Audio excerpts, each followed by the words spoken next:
Olá, espectador!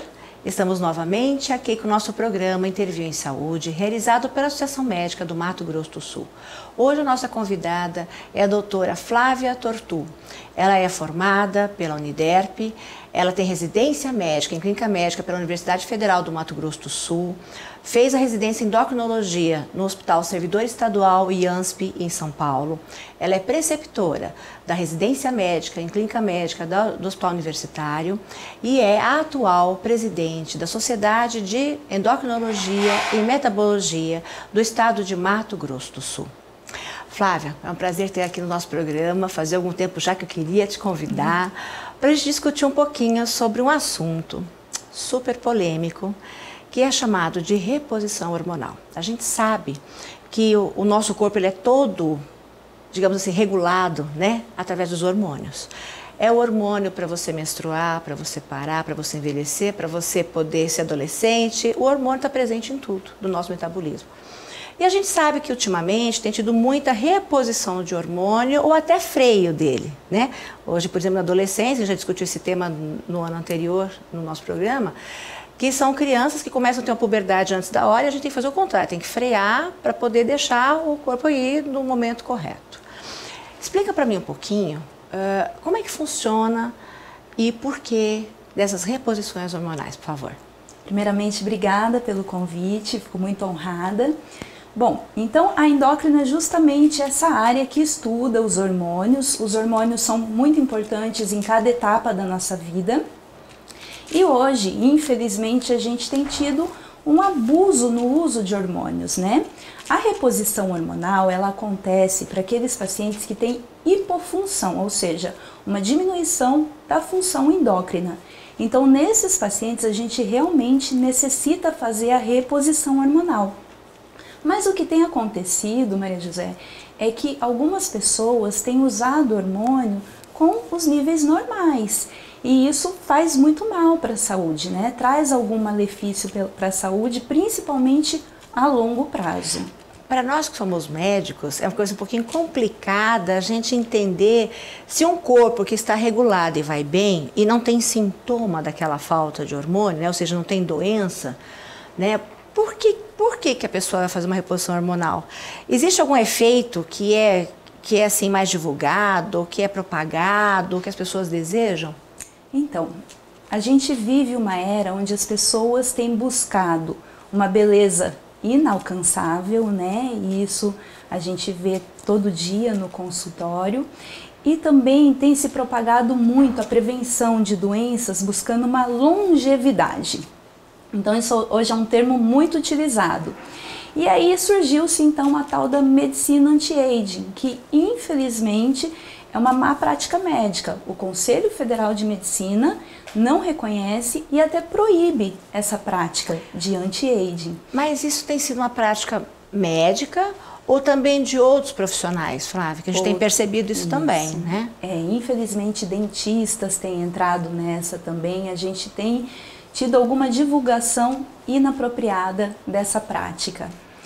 E me diz uma coisa, a gente acompanha, sabe que a Sociedade de Endocrinologia, ela não apoia esse tipo de situação, né? Claro que todos nós vamos envelhecer, isso não tem jeito, né? Isso é da vida, a gente nasce, vive e morre, a gente vai... E, aliás, eu acho lindo a gente poder envelhecer com qualidade, etc., mas perfeitamente equilibrado do ponto de vista físico e psíquico, né? Me fala a sua opinião e, assim, principalmente, o que essa reposição não necessária causa? Então, as pessoas que fazem essa prática, elas gostam muito de usar o termo modulação hormonal. Então, pro leigo, é um termo bonito, né? Você pensa, nossa, vou modular, vou controlar meu organismo, tentando controlar o aparecimento de algumas doenças, vou melhorar a minha composição corporal. Só que isso nada mais é, Maria José, do que o uso indiscriminado de hormônios E nesses hormônios entra hormônios masculinos, corticoide, né, que é o nosso cortisol.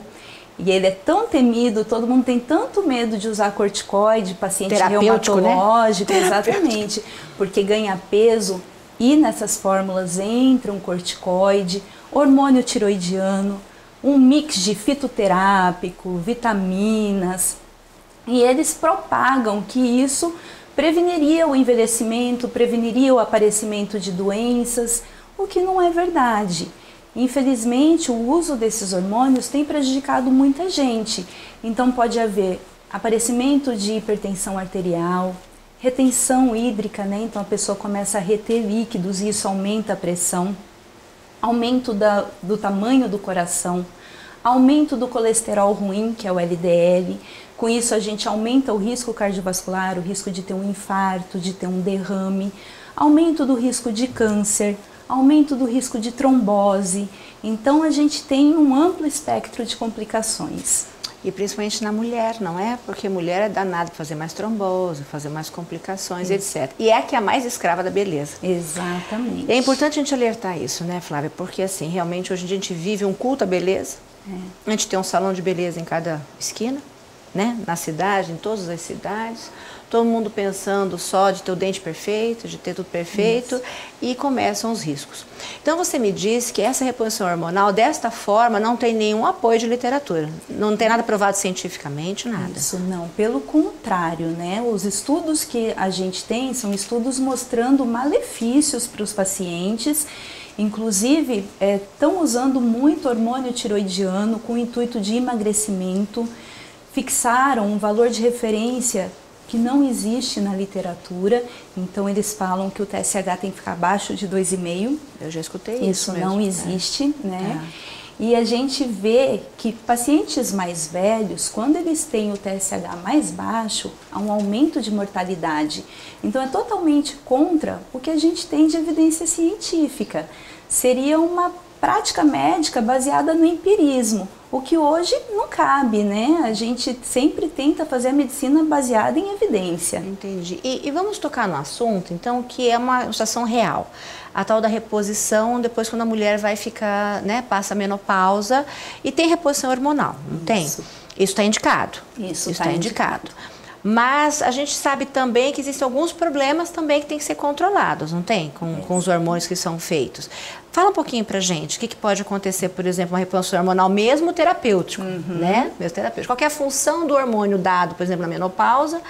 Por que ele deve ser dado e o que a gente tem que cuidar, né, de repente? Toda mulher vai entrar na menopausa, isso é uma coisa inexorável, porque a mulher ela nasce com a quantidade de folículos que produzem os hormônios femininos pré-determinada e não existe nada que possa ser feito para prolongar isso. Então, quando a mulher tem a menopausa, ela tem uma queda na produção hormonal dos hormônios femininos e isso pode trazer alguns sintomas, como aqueles famosos calorões, que são os fogachos, né? Ela começa a apresentar uma pele mais ressecada, ressecamento vaginal, queda na libido. Então, a esfera sexual fica comprometida e até mesmo na questão de ânimo, disposição, a mulher pode ter alteração também. Osteoporose também. Osteoporose, aumenta o risco para osteoporose. Então, quando a mulher tem sintomas, que é o que mais guia a indicação para a reposição hormonal, a gente vai avaliar se ela não tem contraindicações. Porque, primeiro, se ela não tiver contraindicações, aí sim eu posso ver se há indicação para repor o hormônio dela. Então, se ela está com diabetes descompensado, hipertensão descompensada, se ela é uma paciente que já teve trombose, que teve um infarto recente, ou então teve câncer de mama, não um familiar próximo, por exemplo, a mãe ou a irmã com câncer de mama, a gente tem que avaliar a presença desses quadros para poder discutir com a paciente. A maioria são contraindicações absolutas e algumas são contraindicações relativas, onde a gente discute, expõe o risco e benefício e aí em conjunto com o paciente a gente decide se irá fazer ou não a reposição hormonal. Mas quando tem reposição hormonal, normalmente é o endócrino que faz ou é o próprio ginecologista com quem ele acompanha, né? Isso, o ginecologista também é apto a fazer essa reposição, né? Só que eu quero enfatizar que sempre a reposição deve ser feita com hormônios que são comercializados. Entendi. Porque a gente tem estudos de segurança com esses hormônios, a gente sabe qual dose real que está sendo feita para esse paciente, e quando a gente sabe o que a gente está dando, se tem complicação, a gente sabe tratar. E você comenta isso porque existe um outro tipo de hormônio, não tem? Como é que chama? Chamados bioidênticos. Não sei por que tem esse nome, mas a gente já escutou falar sobre isso, que são manipulados. Isso. E esses manipulados bioidênticos não têm comprovação científica.